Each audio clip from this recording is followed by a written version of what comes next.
The rain fell in a thin, persistent curtain over the palace forecourt, turning the gray flagstones to polished slate. The flags of the Commonwealth snapped in the damp breeze, and the ranks of waiting journalists huddled beneath black umbrellas, their cameras aimed at the great oak doors like artillery pieces awaiting a target. Inside, the state dining room was a furnace of crystal light and stiff-backed formality. William stood beside his father, the faint scent of beeswax and old wood rising from the centuries-old paneling. His uniform, heavy with gold braid and medals he felt he had not truly earned, chafed at his neck. He had performed this choreography 1,000 times, the tilt of the head, the measured smile, the discreet gesture towards a visiting dignitary. But today his skin prickled beneath the wool. Something was off. Camilla moved through the crowd like a stream finding its own level. She wore emerald silk that whispered against the floor, and her laughter, that famously throaty, cigarette-aged sound, carried just far enough to be heard, but not far enough to be intrusive. To the Archbishop, she spoke of garden projects at Wiltshire. To the Prime Minister's wife, she sympathized over the difficulty of finding reliable kitchen staff. She was, as always, impeccable. Yet William watched her fingers as she accepted a cup of tea. They did not tremble. They did not hesitate. But they lingered a second too long on the saucer's edge, and in that pause, he saw not grace, but calculation.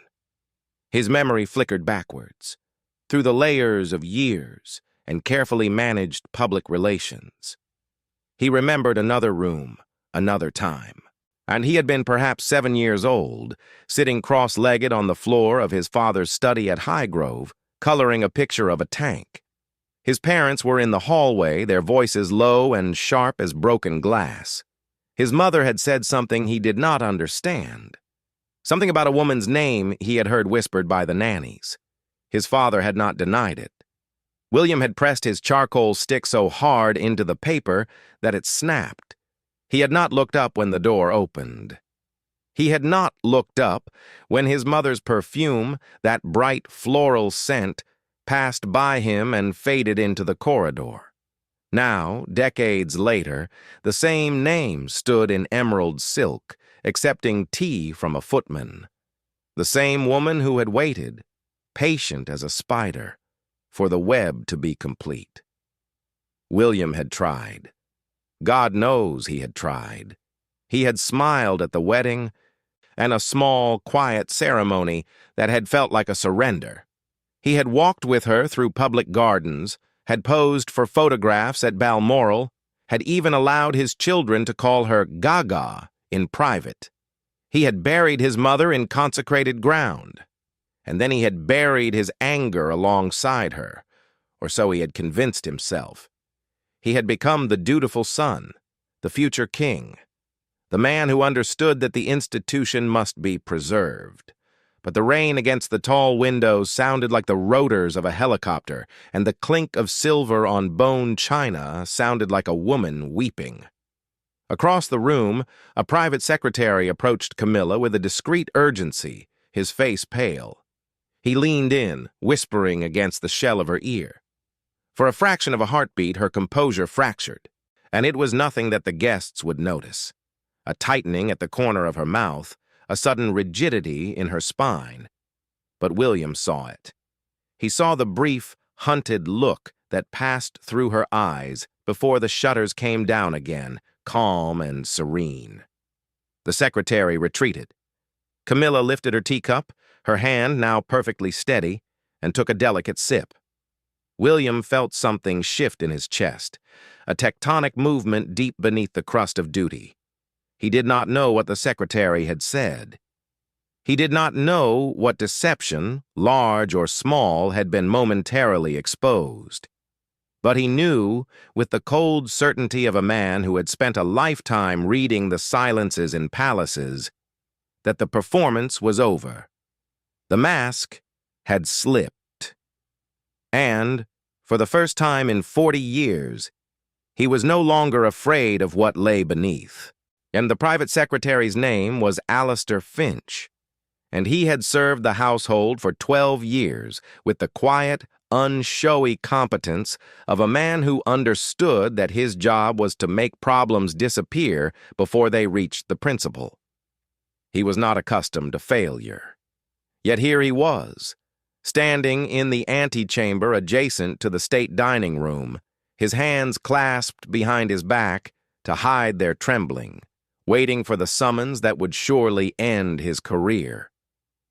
The problem had arrived by encrypted email 47 minutes ago. It was, on its face, a routine inquiry from a genealogical researcher at a provincial university. The researcher, a Dr. Eleanor Voss, was compiling a social history of the aristocracy during the interwar period. Her email was polite, academic, and utterly devastating. She had uncovered a series of letters held in a private collection in Wiltshire, correspondence between Camilla's maternal grandmother and a man who was not her husband. The letters themselves were of minor historical interest. What made them explosive was the marginalia. In one letter, dated 1937, the grandmother had written in a looping, confident hand a confession regarding the parentage of her eldest daughter. That daughter was Camilla's mother. Alistair had read the email 3 times, each time hoping the words would rearrange themselves into something less catastrophic. They did not. The implication was clear, though unproven, a question mark over the legitimacy of Camilla's maternal line. It was the kind of obscure, venomous detail that tabloid journalists dreamed of. It was dynastic poison, and it had arrived, and with exquisite timing, during the most high-profile diplomatic reception of the season. He had done what he always did in a crisis. He had located the principal and delivered the information with the same flat, clinical tone he might use to report a catering shortfall. Camilla had listened, her teacup suspended halfway to her lips. Her eyes, those famously expressive eyes, had registered something: fear, shock, before she dismissed him with a tiny inclination of her head. The cup had completed its journey. The conversation around her had continued, oblivious. But Alistair, who had made a career of reading micro-expressions, knew that he had just handed his employer a wound that would not stop bleeding. He did not yet know that William had witnessed the exchange. He did not know that the prince, standing by the window, had filed away that momentary fracture alongside 1,000 others, a growing archive of fault lines. He only knew that the rain was growing heavier, that the diplomatic reception was drawing to its stately close, and that somewhere in Wiltshire a box of letters was waiting to reshape the monarchy. The reception ended at 9:45. The guests departed in a sleek convoy of black cars, their compliments and curtsies echoing briefly in the marble hallway before fading into the night. William did not retire immediately. He stood in the corridor overlooking the inner courtyard, watching the rain sheet down the glass, his reflection a pale ghost superimposed upon the darkness. His equerry hovered at a respectful distance, uncertain whether to approach. The prince had been standing there for 23 minutes. He had not spoken. He had not moved. When he finally turned, his face was composed, but there was something new in his eyes, a clarity, a terrible calm. He did not go to his private apartments. He went instead to the small study that had belonged to his grandmother. It was a room he rarely entered, preserved as she had left it, with its faded chintz curtains and shelves of well-read detective novels. He sat in her chair, the upholstery worn thin beneath his fingers, and he allowed himself to remember. He remembered the telephone call. He had been at Balmoral, 15 years old, walking the hills with his brother. The sky had been that particular Scottish blue, sharp and cold, and the heather had been in bloom. His father's equerry had found them by the river, his face carefully neutral. "There has been an accident. You must come back to the house." and he had known instantly. Not from the equerry's words, but from the way the man had not met his eyes. He had known, and yet he had walked the mile back to the castle in silence, his brother's hand cold in his own, and he had not cried until he saw the flag at half-mast. In the years that followed, he had learned to seal that memory in amber. He had become the steady one, the heir who did not falter. He had married a woman who made him laugh, who filled the vast silent rooms with the chaos of small children and muddy boots. He had told himself that the past was the past, that forgiveness was not weakness, that the institution was larger than any individual grievance. He had been, he now realized, a very accomplished liar. His phone buzzed on the table beside him, a message from his private secretary, concise and carefully worded. "There is a matter regarding the Duchess that requires your attention at your earliest convenience." He did not reply. He did not need to. He had seen the matter in Camilla's eyes 3 hours ago in the glittering light of the state dining room. He had seen the fissure, narrow as a hairline crack in ancient porcelain, and he knew, with the certainty of a man who had spent his life preparing for a throne, that the crack would not remain hidden for much longer. The confrontation did not happen in a grand hall, nor in the presence of counselors and courtiers. It happened at dawn, in the quiet corridor outside the Queen's private sitting room, when the palace was still and gray, and the only sound was the distant clatter of an early morning cleaning cart. Camilla was emerging from her rooms, dressed for a walk in the gardens. She wore a simple tweed coat and flat shoes, her hair caught back with a clip. She looked for a moment like any other woman of her age, preparing for a quiet morning. Then she saw William. He was standing at the end of the corridor, immobile, his face unreadable. He had been waiting. She knew this instantly, with the same intuitive intelligence that had guided her through 4 decades of scrutiny and survival. She did not retreat. She did not falter. She walked towards him, her footsteps steady on the parquet, and stopped a few feet away. "William," she said. Her voice was calm, courteous, as it always was. "You are up early." He did not return the greeting. He looked at her, really looked, in a way he had not allowed himself to do since he was a boy. He saw the fine lines around her eyes, the careful grooming, and the poise that had become armor. He saw the woman who had been his father's companion, his confidant, his wife. He saw the woman who had waited. "I know about the letters," he said. His voice was quiet, almost conversational. "The ones in Wiltshire.